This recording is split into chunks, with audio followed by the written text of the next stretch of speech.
दोस्तों, क्या आप रिटायरमेंट के लिए प्लानिंग करना चाहते हो? तो रिटायरमेंट प्लानिंग करने के लिए आपके पास काफ़ी सारा स्कीम्स जो मार्केट में अवेलेबल है। तो उनमें से ही एक स्कीम है एनपीएस। तो आज इस वीडियो में हम लोग बात करेंगे एनपीएस के बारे में। दोस्तों, मैं हूँ सूरज और आज मैं आपको एनपीएस के बारे में पूरा डिटेल्स में बताऊंगा। एनपीएस में रिटर्न्स कितना आ रहा है, एनपीएस में क्या क्या ऑप्शंस आपको मिलता है, और एनपीएस के बारे में पूरे डिटेल्स में हम लोग आज डिस्कस करेंगे। तो चलिए देखते हैं एनपीएस के बारे में। तो एनपीएस का मतलब होता है नेशनल पेंशन स्कीम। ये एक स्कीम है जो कि सेंट्रल गवर्नमेंट द्वारा इनिशिएट किया गया है और इसको रेगुलेट करता है PFRDA, pension fund regulatory and development authority. तो ये जो एनपीएस स्कीम है ये सबके लिए ऑलमोस्ट ओपन है। मतलब कहने का मतलब चाहे आप गवर्नमेंट एम्प्लॉय हो या फिर प्राइवेट एम्प्लॉय या फिर सेल्फ एम्प्लॉयड, तो सब लोग ही एनपीएस में कंट्रीब्यूट कर सकते हैं और अपने रिटायरमेंट के लिए प्लान कर सकते हैं। तो एनपीएस एक बहुत बढ़िया स्कीम है। हम लोग इसके बारे में डिटेल्स में अभी जानेंगे। तो पहला जो इंपॉर्टेंट पार्ट है कि एनपीएस में भैया रिटर्न कितना मिलता है। जहाँ तक रिटर्न का सवाल है, एनपीएस में आपको 8 to 10% एनुअलाइज रिटर्न आपको देखने को मिल जाएगा। वही अगर आप ट्रेडिशनल इंस्ट्रूमेंट जैसे बैंक के एफडीज या फिर पीएफ की बात करोगे तो उसमें काफ़ी कम रिटर्न रहता है। तो NPS as compared to traditional instruments जैसे बैंक एफडीज एंड पीएफ आपको बेटर रिटर्न देगा। बट आपको एक चीज़ और ध्यान रखना पड़ेगा, जो एनपीएस होता है, ये एनपीएस होता है मार्केट लिंक्ड। तो कहने का मतलब ये जो रिटर्न आपको मिल रहा है 8 से 10% का, ये गारंटीड नहीं होता है। तो गारंटीड नहीं होने का मतलब क्या मेरे को लॉस हो जाएगा? लॉस नहीं होगा, बट ये मार्केट के ऊपर डिपेंड करेगा। अगर मार्केट अच्छा परफॉर्म किया तो हो सकता है आपको 8 से 10% से ज़्यादा रिटर्न मिले, और अगर मार्केट सही नहीं परफॉर्म किया तो हो सकता है आपको थोड़ा सा कम रिटर्न मिले। तो ये बात हो गया आपका रिटर्न का। तो रिटर्न के बाद हम लोग देख लेते हैं कि एनपीएस में क्या ऑप्शंस आपके लिए अवेलेबल है। तो एनपीएस के ऑप्शंस को समझने के लिए हमें ये समझना पड़ेगा कि एनपीएस में कौन कौन से एसेट क्लासेस में आप इन्वेस्टमेंट कर सकते हो। कहने का मतलब जब आप बैंक में पैसे लगाते हो, मतलब बैंक एफडीज में पैसे डालते हो, तो आपके पास वो विजिबिलिटी नहीं होता है कि आपका पैसा कहाँ यूज़ किया जाएगा बैंक के द्वारा। बट आप जब एनपीएस में पैसे डाल रहे हो तो आपके पास ऑप्शन होता है कि आपका जो पैसा एनपीएस के स्कीम में जा रहा है वो पैसा फर्दर कहाँ लगेगा। तो वो पैसा हो सकता है इक्विटी मार्केट में लगे या फिर कोई और जगह पे उस पैसे को लगाया जाए जिससे आपको मुनाफा मिलेगा। तो कौन कौन से एसेट क्लास है उसके बारे में हम लोग डिटेल्स में बात करते हैं। तो पहला जो एसेट क्लास है वो है आपका इक्विटी। इक्विटी का मतलब हो गया शेयर बाजार। तो हो सकता है जो आप एनपीएस में पैसे लगा रहे हो तो उससे आपका पैसा शेयर मार्केट में लगाया जाएगा। तो शेयर बाजार में लगा के तो शेयर में जो ग्रोथ आएगा उससे आपको बेनिफिट मिलेगा। तो पहला हो गया आपका इक्विटी। दूसरा हो गया आपका corporate depth instrument. Corporate depth instrument का मतलब हो गया कि जो आपके जो पैसे हैं वो लगाए जाएंगे बॉन्ड्स डिवेंचर्स में। किन के बॉन्ड्स एंड डिवेंचर्स में? जो पब्लिक फाइनेंशियल इंस्टीट्यूशन है या फिर पब्लिक सेक्टर अंडरटेकिंग्स की जो कंपनी है उनके द्वारा इशू किया गया जो बॉन्ड्स एंड डिवेंचर्स है उनमें पैसे लगाए जाएंगे। फर्दर आपके पैसे मनी मार्केट इंस्ट्रूमेंट्स में भी लग सकते हैं कॉर्पोरेट सेक्टर के। अभी कॉर्पोरेट डेप्थ के बाद अगर हम लोग आगे बात करें तो आगे और कहाँ लग सकता है? आपका पैसा लग सकता है गवर्नमेंट सिक्योरिटीज में। तो गवर्नमेंट सिक्योरिटीज जैसे आपका जीसेक हम लोग जिसको बोलते हैं, तो वो बैक्ड बाई सेंट्रल गवर्नमेंट होता है ना। तो इन गवर्नमेंट सिक्योरिटीज में भी आपका पैसा लग सकता है। फर्दर और लास्ट जो जगह है जहाँ पे आपका पैसा लग सकता है वो है आपका ऑल्टरनेट इन्वेस्टमेंट फंड। उसका एक एग्जांपल है जैसे REIT, real estate investment trust, तो उसमें भी आपका पैसा लग सकता है। तो ये तो हो गया बात एसेट क्लासेस का। दोस्तों, एसेट क्लास के बाद हम लोग बात कर लेते हैं ऑप्शंस के बारे में। तो ऑप्शंस में आपको दो ऑप्शन दिया जाता है, एक हो गया आपका एक्टिव चॉइस और दूसरा हो गया आपका ऑटो चॉइस। तो एक्टिव चॉइस का मतलब हो गया कि आपके पास ऑप्शन है आपको बास्केट को सजाने का, आपका जो इन्वेस्टमेंट बास्केट है उसको सजाने का। तो आप ये डिसाइड कर सकते हो उसमें कितना पोर्शन इक्विटी का रहेगा, कितना पोर्शन आपका कॉर्पोरेट डेप्ट का रहेगा और कितना आपका गवर्नमेंट सिक्योरिटीज रहेगा। तो इसमें कुछ कैपिंग्स है जो आपको ध्यान पे रखना होगा। आप इक्विटी का पोर्शन जो आप डालोगे इस एक्टिव चॉइस में वो आपको 75% तक आप कर सकते हो। इस कहने का मतलब अगर आप 1000 रुपीज़ इन्वेस्टमेंट कर रहे हो एनपीएस में तो 750 रुपीज़ तक ही आप इक्विटी में कर सकते हो। But in case of corporate depth और गवर्नमेंट सिक्योरिटीज आप चाहो तो पूरा एलोकेशन उनमें कर सकते हो। कहने का मतलब आपका एक्टिव बास्केट जो है उसमें चाहे तो आप 100% आप कॉर्पोरेट डेप्थ में लगा सकते हो या फिर 100% गवर्नमेंट सिक्योरिटीज में लगा सकते हो। और दूसरा जो लिमिट है वो है कि आपका जो ऑल्टरनेट इन्वेस्टमेंट फंड है उसमें आप सिर्फ 5% तक ही इन्वेस्टमेंट कर सकते हो। तो अगर आपका इन्वेस्टमेंट अमाउंट अगर 1000 रुपीज़ है तो उसका 5% ही आप इन्वेस्टमेंट कर पाओगे एक्टिव चॉइस में। तो एक्टिव चॉइस में आपके पास एक फ्लेक्सिबिलिटी दे दिया गया है कि आप अपने बास्केट को अपने हिसाब से, अपने रिस्क एपेटाइट के हिसाब से सजा सकते हो। अगर मैं अभी ऑटो चॉइस की अगर बात करूँ तो ऑटो चॉइस में आपके पास वो फ्लेक्सिबिलिटी नहीं है। इसमें आपके पास 3 ऑप्शन है। पहला जो ऑप्शन है वो आपके पास conservative life cycle fund, moderate life cycle fund and तीसरा आपका हो गया एग्रेसिव लाइफ साइकिल फंड। तो इन तीनों फंड में, 3 लाइफ साइकिल फंड में से आपको कोई एक फंड को चूज करना है। अभी अगर मैं बात करूँ आपका जो कंजर्वेटिव लाइफ साइकिल फंड, तो कंजर्वेटिव लाइफ साइकिल फंड आपको नाम से ही समझ में आ रहा होगा कि ये जो फंड है इसमें जो रिस्क कंपोनेंट है वो कम होगा। तो रिस्क कंपोनेंट अगर कम होगा तो इसका मतलब हो गया कि आपका जो इक्विटी पोर्शन है वो कम होगा कंपेयर टू आपका मॉडरेट एंड एग्रेसिव। फिर अगर मैं मॉडरेट का बात करूँ तो मॉडरेट में आपका इक्विटी पोर्शन और थोड़ा सा ज़्यादा होगा और एग्रेसिव में सबसे हाईएस्ट होगा। तो ऑटो चॉइस में आपके पास वो फ्लेक्सिबिलिटी नहीं है बास्केट को सजाने का, बट आपको ऑलरेडी प्री मेड एक बास्केट दे दिया जाता है जहाँ पे आप इन्वेस्टमेंट कर सकते हो।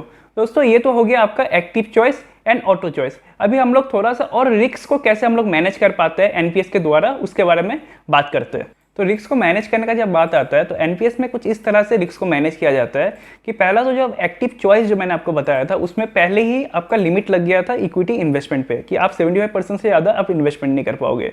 तो रिस्क मैनेज करने का मतलब हुआ कि आपका जो रिस्कियर एसेट है उसको हम लोग कम करेंगे और जो हमारा जो सेफ एसेट है उसमें हम लोग ज़्यादा ट्राई करेंगे कि ज़्यादा इन्वेस्टमेंट करें, क्योंकि हमारा ये रिटायरमेंट फंड है और इसको हम लोग थोड़ा सा स्टेबल रखने का कोशिश करते हैं। तो पहले मैंने आपको बताया था कि 75% आपका एक कैप है आपका एक्टिव चॉइस में, वैसे ही ऑटो चॉइस में भी कुछ कैप्स है। पहला कैप जो ये है कि आपका जो कंजर्वेटिव जो लाइफ साइकिल फंड है उसमें 25% तक ही आपका एलोकेशन इक्विटी में हो सकता है।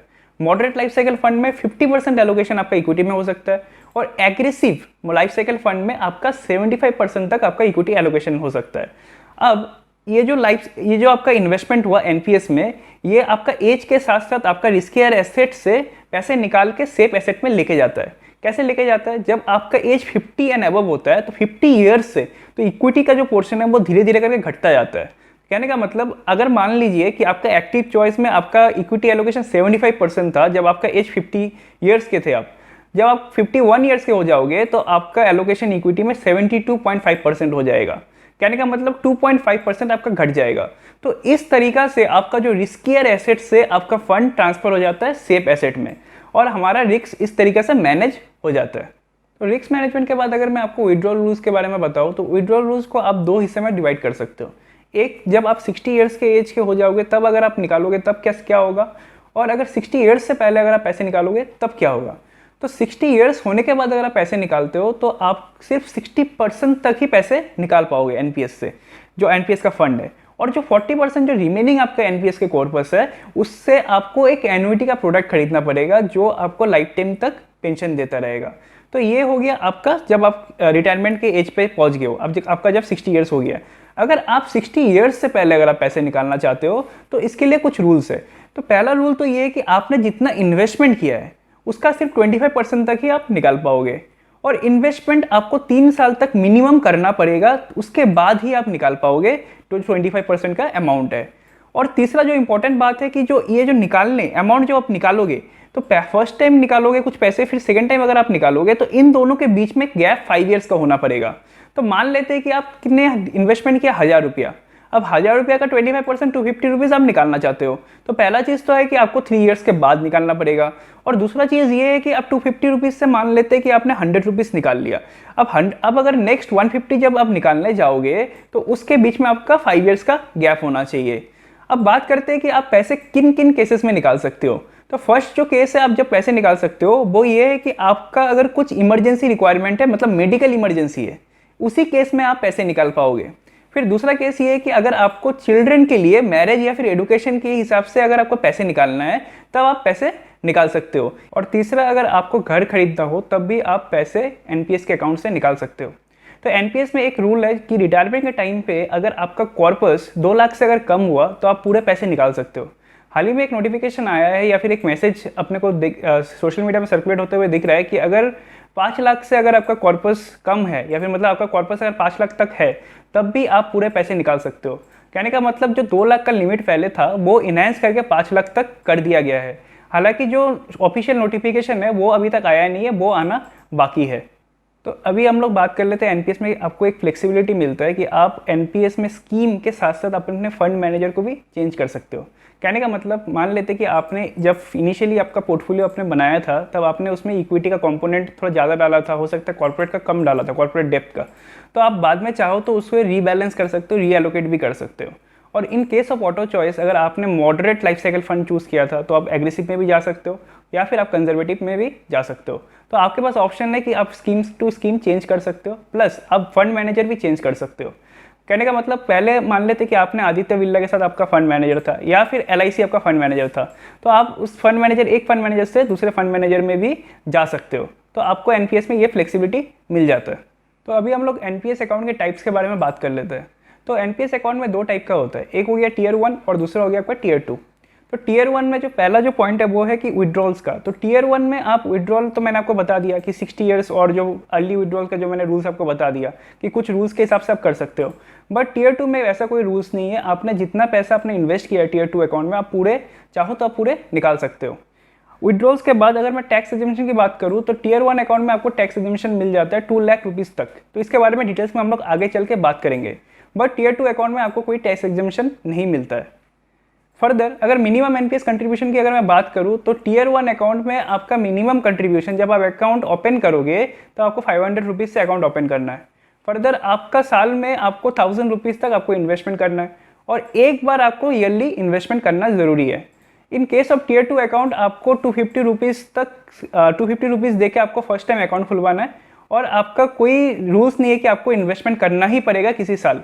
आप चाहे तो आप इन्वेस्टमेंट नहीं कर सकते हो और मिनिमम बैलेंस का कोई रिक्वायरमेंट नहीं है इन केस ऑफ Tier 2 अकाउंट। और फिर अगर मैं बात करूँ कि मैक्सिमम NPS कंट्रीब्यूशन की, तो मैक्सिमम NPS कंट्रीब्यूशन दोनों ही केस में कोई लिमिट नहीं है। आप जितना चाहे आप उतना कंट्रीब्यूशन कर सकते हो in case of Tier 1 account as well as in Tier 2 account. तो ये तो हो गया बात डिफरेंस Tier 1 अकाउंट और Tier 2 अकाउंट के बीच में। जहाँ तक टैक्स का सवाल है, अगर आप NPS में इन्वेस्टमेंट करोगे तो आपको 2 लाख रुपीज़ तक के आपको एग्जेम्पशन देखने को मिल जाएगा। अंडर सेक्शन 80C आपको 1,50,000 का एग्जेम्पशन मिलेगा और 80CCD 1B के अंदर आपको एडिशनल 50,000 रुपीज़ का आपको टैक्स बेनिफिट मिल जाएगा। तो अभी मैं कंपेयर करके बताता हूँ NPS को अदर टैक्स सेविंग इंस्ट्रूमेंट्स के साथ, जैसे आपका ELSS हो गया, बैंक FD हो गया और PF हो गया। तो अगर मैं कंपैरिजन करूँ इंटरेस्ट का या फिर रिटर्न्स अगर मैं बोलूँ तो NPS में आपको रिटर्न मिलता है 8 to 10%, वही ELSS में आपको रिटर्न मिलता है 12 से 15% तक का, और PPF में आपको रिटर्न मिलता है 7% और बैंक FDs में आपको 6% तक का रिटर्न आपको देखने को मिलेगा। रिटर्न्स के बाद अगर मैं लॉक इन पीरियड का बात करूँ तो NPS में लॉक इन है आपका 60 ईयर्स तक, मतलब रिटायरमेंट जब आप अप्रोच करोगे तब तक, और ELSS में लॉक इन पीरियड है सिर्फ 3 साल का। वही PPF में लॉक इन पीरियड है 15 ईयर्स का और बैंक FD में 5 ईयर्स का। और रिस्क प्रोफाइल की अगर मैं बात करूं कि किसमें कितना रिस्क है, तो NPS और ELSS दोनों ही मार्केट लिंक्ड है। कहने का मतलब ये मार्केट से रिलेटेड है, तो इनका जो रिटर्न होता है वो भी वेरी करता है मार्केट के हिसाब से। तो रिस्क एंड रिटर्न मार्केट के ऊपर डिपेंड करता है। But in case of PPF और FD आपको एक गारंटीड रिटर्न मिलता है। तो इन केस ऑफ PPF आपको 7% का गारंटी रिटर्न मिलेगा और FD में लगभग 6% का रिटर्न आपको देखने को मिल जाएगा। तो अगर आपको NPS अकाउंट खोलना है तो आपके पास 2 ऑप्शन है, आइदर आप ऑफलाइन खोल सकते हो या फिर ऑनलाइन खोल सकते हो। ऑफलाइन अकाउंट खोलने के लिए आपको आपका जो नियरेस्ट POP है उधर जाना पड़ेगा। तो नियरेस्ट POP को लोकेट करने के लिए मैंने डिस्क्रिप्शन में एक लिंक दिया है, उसमें क्लिक करके आप अपने नियरेस्ट POP का पता कर सकते हो। अगर ऑनलाइन अकाउंट खुलवाना है तो फिर आपको जो NSDL का जो लिंक है उसमें क्लिक करके आप अपना ऑनलाइन अकाउंट खोल सकते हो। आपका पैन नंबर, आधार और मोबाइल नंबर को लिंक करके अब आपको एक PRN नंबर मिल जाएगा जो परमानेंट रिटायरमेंट अकाउंट नंबर होता है। तो इस तरीक़ा से आप अपना NPS का शुरुआत कर सकते हो। दोस्तों, मैंने आपको NPS के बारे में सारे डिटेल्स में आपको बता दिया। अगर अभी भी आपके कुछ क्वेरीज है तो आप उसे कमेंट सेक्शन पे टाइप करें। अगर ये वीडियो आपको अच्छा लगा तो इसे ज़रूर लाइक करिए, शेयर करिए अपने दोस्तों के साथ और हमारे चैनल को सब्सक्राइब करिए। Thank you so much.